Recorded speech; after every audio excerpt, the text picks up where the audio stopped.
Isa ito sa pinaka-favorite kong kakanin, ang kalamay-hati. Ewan ko ba, bakit kalamay-hati ang tawag dito? Ano yung nahahati? Napakasarap. Nakakamiss na talaga to. Kaya tara, gawin na natin. Dito sa ating non-stick pot, paghaluin lang ang glutinous rice flour at saka 2 cans of coconut milk. Pwede din naman kayong gumamit ng fresh coconut milk. Actually, mas gusto ko nga yun. Ang hirap nga lang, wala tayong pangkayo dito. At paghalu-haluin lang natin ng maigi hanggat sa wala nang namumuong glutinous rice flour. Pwede din kayong gumamit ng strainer para salain to. Paghalu-haluin lang natin hanggang sa maging smooth po. At pagkatapos ay isalang na natin dito sa stove. In a low medium heat lang po para hindi masunog.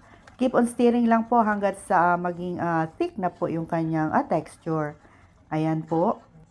Pabigat ng pabigat na po habang hinahalo na natin.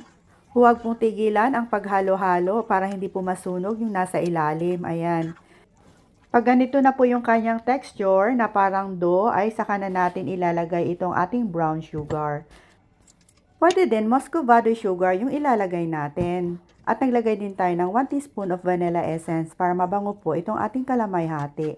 So ipagpatuloy lang po ang paghalo hanggat sa mag-even po ang kulay.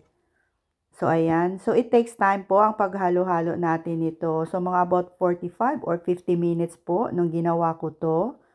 So, ayan. Pag ganyan na po na hindi na po dumidikit sa gilid, ay okay na po to. Luto na po to.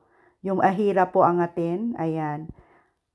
At pagkatapos, pag okay na, ay pwede na nating ilipat dito sa ating serving dish.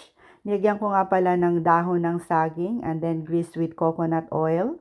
Masarap kasi pag may dahon ng saging, nakakapagdagdag aroma dito sa ating kalamay. Ayan.